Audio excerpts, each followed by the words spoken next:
আসসালামু আলাইকুম, আদাব। প্রিয় দেশবাসী,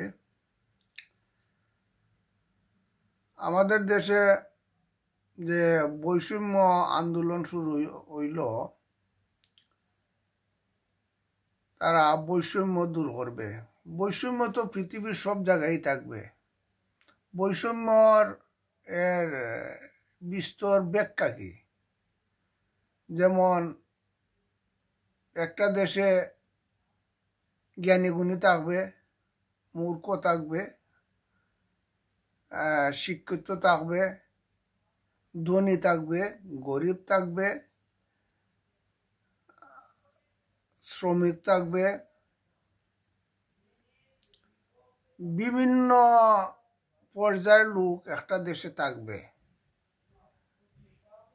কর্মজীবী থাকবে, কিছু বেকার লোক থাকবে, ভিক্ষুক থাকবে। তো সব দেশে এই বৈষম্যটা দূর কিভাবে করবে? এই বৈষম্য তো দূর করার মতো কোনো ব্যবস্থা নাই। পৃথিবীর কোথাও সব সমান হইতে পারবে না। 5টা আঙ্গুল কি সমান? 5টা আঙ্গুলের মধ্যে তো বেশ কম আছে। তাহলে বৈষম্য দূর করে সবাই সমান হওয়ার তো কোনো ব্যবস্থা আল্লাহ করে দেন নাই। আমাদের দেশে কি করতে হবে? ন্যায় প্রতিষ্ঠা করতে হইবে, জনগণের চরিত্র ভালো হইতে হইবে, যাতে ঘুষ খায় না, দুর্নীতি করে না, অবৈধ পয়সা উপার্জন করে না। এইগুলা ঠিক করার জন্য মানুষকে সৎ হতে হবে, সৎ হিসাবে প্রতিষ্ঠিত করতে হবে। বাংলাদেশের মানুষ কি সব রাজা হতে পারবে, প্রেসিডেন্ট হতে পারবে, মন্ত্রী হতে পারবে, এমপি হতে পারবে, চেয়ারম্যান মেম্বার হতে পারবে, সব সমান হইতে পারবে? এটা তো কখনো সম্ভব না। এই বৈষম্য তো থাকবেই। একটা রাষ্ট্রে ন্যায় বিচার প্রতিষ্ঠা করতে হবে। আজ পর্যন্ত এই যে 24-এ আন্দোলন গেল, একজন প্রধানমন্ত্রী শেখ হাসিনাকে দেশ থেকে বিদায় হতে বাধ্য করা হলো। তার পূর্বে তো সাধারণ জনগণ ভালোই ছিল। এখন পর্যন্ত তো এই যে বৈষম্যর কথা তারা বলতেছিল, সেই বৈষম্য তো এখনো কিভাবে দূর হয়েছে? প্রতিদিন তো মানুষ মরতেছে, প্রতিদিন মানুষ মানুষের উপরে আক্রমণ করতেছে, ছাত্ররা মিছিল করতেছে, মিটিং করতেছে তাদের দাবি দেওয়া নিয়ে প্রতিদিন। তাহলে আদৌ কি বৈষম্য দূর হলো? আসলে তারা কোন বৈষম্য নিয়ে তারা আন্দোলন করছিল, এটা হইল জাতির কাছে প্রশ্ন। আর একটা শুনলাম গত কয়েকদিন আগে যে আওয়ামী লীগ নিষিদ্ধর জন্য যায় মিছিল মিটিং করলো। সেখানে কেউ কেউ দাবি করেছে যে গোলাম আজমের বাংলাদেশ। আবার আরেক এক বক্তৃতায় আমি শুনেছি তারেক জিয়া দাবি করেছেন অনেক আগে যে প্রথম প্রেসিডেন্ট জিয়াউর রহমান। আবার প্রেসিডেন্ট হয়ে আবার উনি আবার চলে যায় কর্মস্থলে। হ্যাঁ, মধ্যখানে ইয়া শেখ মুজিব প্রধানমন্ত্রী বা প্রেসিডেন্ট হয়ে যান। এইগুলা কিভাবে হয়? এই যে বৈষম্য, এই যে বৈষম্য বিরোধী কথাবার্তা, ইতিহাস বিকৃতির যে কথাবার্তা,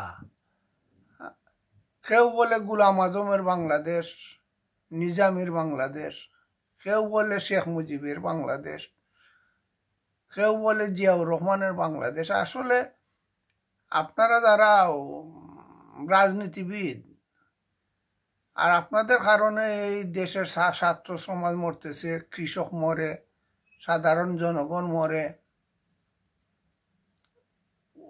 বড় লোকদের তো কোনো সন্তান মরে না।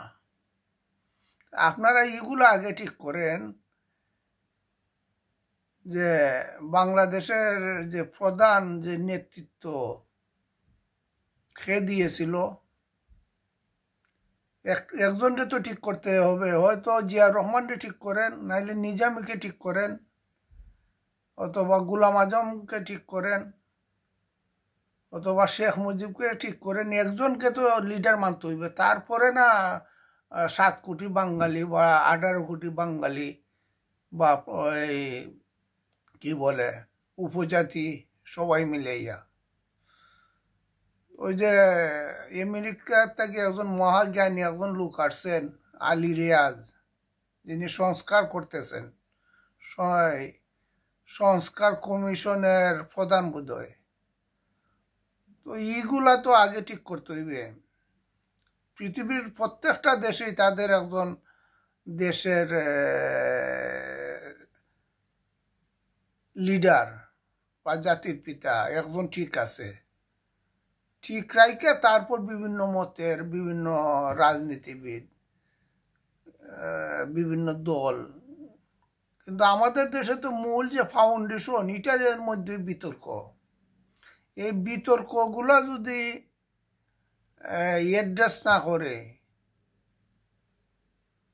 সব দল একমত না আসে, তাহলে তো যতই সংস্কার করেন এগুলা কিছুই কোনো কাজ হবে না।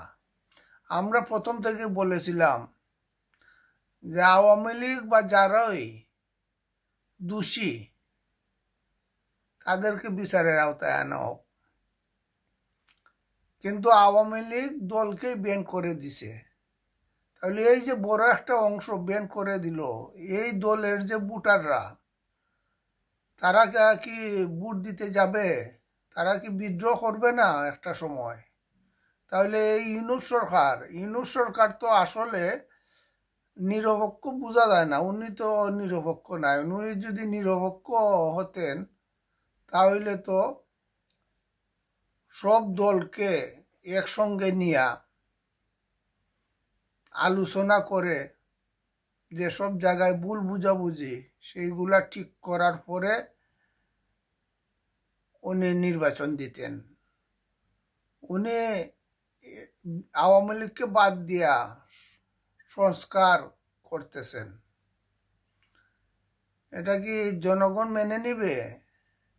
ঢাকার জনগণ শুধু যদি বলে, যারা ছাত্র সমাজ, যে আওয়ামী লীগকে বাদ দেন, কিন্তু সারা বাংলাদেশে উপজেলায়, জেলায়, গ্রাম অঞ্চলে কি মানুষ আপনাদের কথাই একমত? তা আপনারা বুঝলেন কি করে? তারা তো আপনাদের কথাই একমত আমার মনে হয় না। তো এখনো সময় আছে, দোষীদের বিচার করেন এবং সব দলকে নির্বাচনে আসার সুযোগ করে দেন। আর জনগণ তো বুঝতেছে আওয়ামী লীগ সরকারকে একটা বাইরের কোনো ষড়যন্ত্র আছে, যার কারণে আওয়ামী লীগ সরকারকে ক্ষমতা থেকে উচ্ছেদ করা হয়েছে অথবা বাধ্য করা হয়েছে। এটা জনগণ বুঝে গেছে। তবে সব দলকে নিয়ে যদি আগামী নির্বাচন না করা হয়, যারাই সরকার গঠন করবে তাদের বিরুদ্ধে কিন্তু জনগণ আবার ঝাঁপিয়ে পড়বে। এটা আপনাদের মাথায় রাখা উচিত। আর বৈষম্য অবশ্যই সব ক্ষেত্রে থাকবে, তবে আপনাদের উচিত দেশের ন্যায় প্রতিষ্ঠা করা, আইনের শাসন প্রতিষ্ঠা করা। আইনের শাসন এবং ন্যায় প্রতিষ্ঠা করলেই মানুষ শান্তিতে বসবাস করতে পারবে। ধন্যবাদ।